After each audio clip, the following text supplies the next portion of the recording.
If you've ever wondered how to make the most out of networking events or how to connect with the right people, then this video is for you. Let's get into it.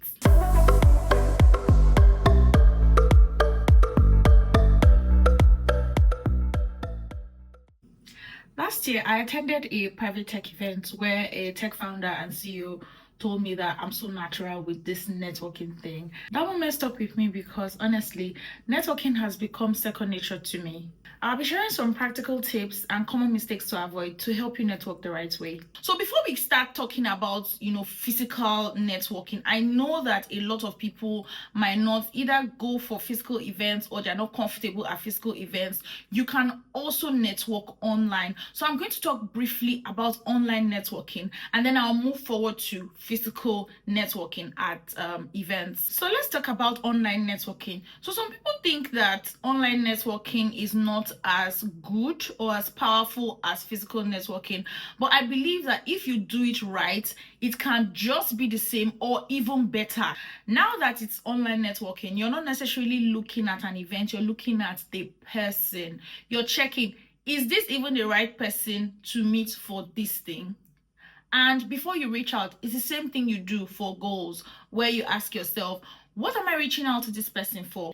Do I just like her, I want her to be my friend, or I want to sell this particular product to this person and this is the best way that I can do this? Or I need to reach out to this person because I know that he or she is a recruiter and can help me land a new job. The goal of reaching out to that person online will always matter because the tone of voice that you will use, the choice of words that you will use, the kind of emojis as well that you would use would be different for each case. So before you even reach out to the person, you might need to go through the person's profile. So let's say you're using LinkedIn. You might need to go through the person's LinkedIn profile to check, first of all, I already mentioned this, if that's the right person to talk to. And then just checking for things so that you can have information on hand. So you won't be asking the person questions that are very obvious, or you won't be asking the person questions that, the person has already answered on their page. It would make you look like you are unprepared. So now that you've done all this preliminary work, it's time to take action. Think of the best platform to reach out to the person. Where is the person most active? And what kind of vibe does the person give off on those platforms? So if you go to someone's Twitter and they're always talking about football, or talking about government and politics and things that are not related to work at all, and you know that you're coming with a work-related item, I don't think Twitter is the place to actually reach out to that person, because the person doesn't associate work with that platform. Also, you need to look at the last time that they posted on those platforms. If you want to reach out to someone on Twitter and the last time they posted was 2020 or 2015, what exactly are you trying to achieve by sending someone a message on a platform where they don't talk? Even if they're online and they have refused to engage on the platform, it's for a reason. So it will be a bad idea if you actually reach out to them on those platforms. So yeah, the summary of everything I've mentioned is choose the right platform to even reach out, because you can have your whole packaging and everything and you send the message on the wrong platform. Some people also will tell you, send me an email. Let's say you go to their bio and they're like, if you need to contact me, please send me an email. You have seen the email there, but you insist that you want to still send the message to their DM. If they air you, you will say, oh, I reached out to this person and she aired me or he aired me. Sometimes they can't see your messages because on those platforms, maybe their DMs are very loaded and it's choked up. So they can't actually know when an important message has come in. So if they say, please send me an email, send them an email with a very good subject and your full name, and then the body of the email with the thing that you're trying to reach out for. This takes me to the next point. Because it's online networking, a lot of times you have only one chance, just one shot. If you're in a physical event, you can say hello, hi, this, that, be talking. If the person is trying to get distracted, you can call the person's attention. But this is online. The very first message has to catch their attention. Now, before reaching out, depending on the purpose of your message, you can always, try to create something like a small draft that you can use for reaching out. Sometimes people send people DMs on social media and start with hi or hello and just stop there. A lot of people have come out to say, stop saying one word and run away. You have to actually put the purpose of why you're reaching out. Put all the necessary information, especially if you're selling a product. You're selling a handbag. Put pictures of the handbag, a link to the Instagram page or your website where you're selling that handbag. You have to put as much details as possible inside that email or inside that DM. Remember, they don't know you. They don't care about you. Except, like I said before, you are in hot demand and they're always rushing to open your emails or they're rushing to open your DMs. They don't know you. In fact, on Twitter, if you reach out to someone that is not following you or you're not following one of that, Twitter will not show them the DM. It will be in message request. So if you are still hustling for people to get to know your brand, for people to get to know your product or your service, you have to give them as much information as possible up front so they can make a decision and respond to you. Now to your own profile, to you. Let's talk about the handbags person. You have attached your Instagram page, but the last time you posted was 3 years ago. I'm personally not going to buy it. I'm so sorry. So before you reach out, go and check if your house is in order. Check your page. Is everything arranged properly? If a new person is landing on this page, are they clear call to actions to buy products? If you're reaching out for a job, let's say you've attached your CV, you put your LinkedIn link and everything. Is your CV updated? Is your LinkedIn updated? If they respond or not, a lot of people would actually go ahead to check you out. So when they go to check you out, what are they going to find? Now that's a wrap for online networking. Let's get to physical networking. That's people who go to in-person events to network there. Number one, choose the right events. Not every event is for you, and that's okay, especially if you're going to be spending money on tickets or any other thing to attend that particular event. These are the 3 things that you should check. So you should line them up, check all those things and say, okay, yes, this event will be valuable to me, or no, it won't be valuable to me. Doing this actually helps you decide if it's worth your time or not.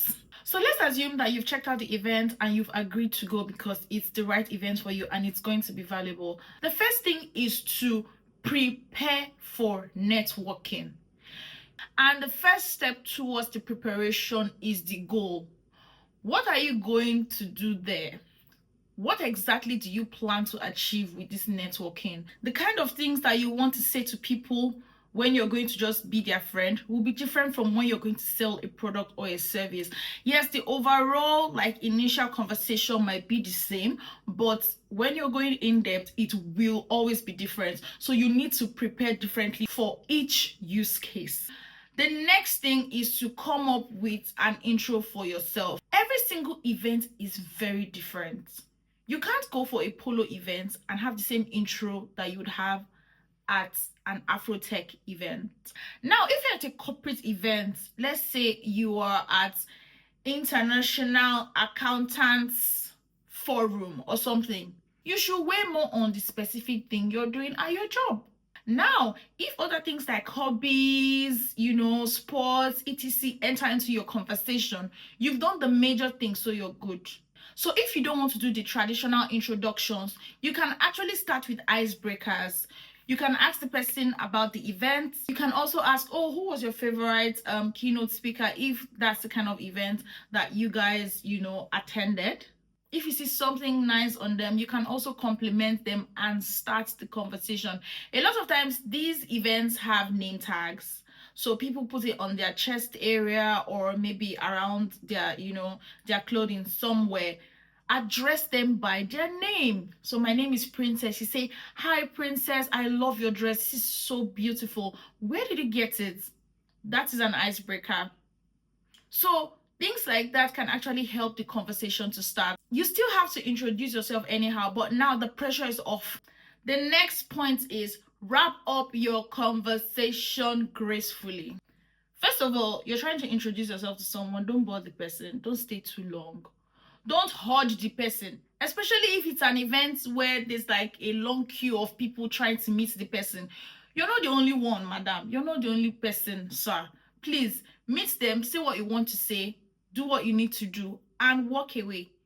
Also, they are at that event with you, right? They want to meet other people as well. So don't stand with someone for 20 minutes, 25 minutes trying to network with them. If you've not said what you want to say in the first 3 to 5 minutes, I don't think the remaining 20 minutes of standing with them might actually put the point across. Now, this might be different if the conversation is actually very thick and you guys are actually talking about a specific thing. This is no longer networking. You are now discussing a subject. The person is interested. The person is even asking you questions. This is very different. I'm talking about plain networking, meeting people, especially if they say, oh, it's time for networking. Everybody, you have 30 minutes.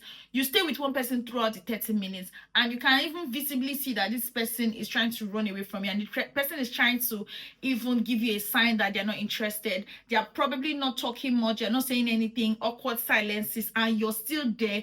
Please wrap up that conversation. Wrap it up immediately. Now, sometimes it might not be your fault. It might be the other person's fault, where the person keeps, going on and on and on, and you're trying to meet other people, you're trying to run away. You can't just walk away, of course. So you can just wrap it up nicely and just say, oh, sorry, I just have a few minutes and I need to meet so and so person. Let's connect here so that we can chat later on this same topic. I'll be very delighted to, chat with you later. That's one. Another one where you have caught yourself and noticed that you are holding this person. You're actually holding them hostage. And you need to now leave them. Just end the conversation and tell them, oh, it's been great talking to you. Let's connect on so and so platform so we can continue this conversation. Or just say, oh, wow, it's been great talking to you. I'll let you enjoy the rest of the event. But let's connect here so we can continue our chat later. This takes me to the very next point, which is post-event follow-up. So you can follow up that same day, and you're not following up, you promised to buy something from me. No. Actually, what you're doing is just saying, oh, hi, it was so lovely to meet you today. I enjoyed our conversations. Everything was great. And I'm just making sure that you've gotten home safe. Let's say the event ended quite late or something, and you're just showing care that you need to know if the person got home safe. That's one way. Another way to do post event follow-up is to actually reach out maybe a day later and say, oh, hi, it was lovely to meet you here. Remember, they might have met a lot of people, so you need to put one or two things for them to remember that it is you specifically that's reaching out. So when you add that, context, they will remember that, oh yeah, this babe that was trying to sell so and so to me has reached out. Yeah, I remember her. Anyhow you want to put it, but put your follow-up message to, have context of who you are, the kinds of things that you guys talked about that day, and then follow up with how you guys would, talk further. Also, if it's a relationship where you guys have mutual interests, so let's say you meet someone at a tech event and you can see that this person was so excited to be there, and they say, oh, I love coming to events like this. When you see another event, you can share with them. You are like watering that friendship or that relationship, or the person mentioned that they run or they do any kind of sports, and you see something that is related to that sport that the person mentioned, you can share with them. I know you're not yet besties with that person, but you're trying to create a bond, you're trying to create some form of relationship with that person. So it's important that you remembered, and then you're also sharing something that is valuable to that person. Now to our bonus points. Please, if you're going to a physical event and your main plan or your main goal is to network with people for whatever reason, you have to look good. You have to smell good. Yes, vanity, but please, that is very important. Like, you can tell yourself that this is the only day that I'm going to be vain. I have a goal and I want to reach my goal. Also, your dressing or your dress code. Make sure that it is really, for lack of better words, popping and also appropriate for that particular event. Remember, I talked about different kinds of events and, the vibe and the intros that you need to do. It applies here as well. You can't go to a cocktail event with gym wear. Nobody's going to take you seriously. So yeah, this bonus point is all about looking nice and smelling nice, dressing appropriately for the events that you're going for. It makes things a lot easier. Thank you so much for watching till the end. I really appreciate that you took time to watch till the end of this video. If you found this video helpful, please like and subscribe, and also share with your friends who you think might like videos like this. I talk about self-improvement, self-development, and career growth. I also put in a little bit of lifestyle as well on my channel. Okay guys, till the next one. See you. Bye.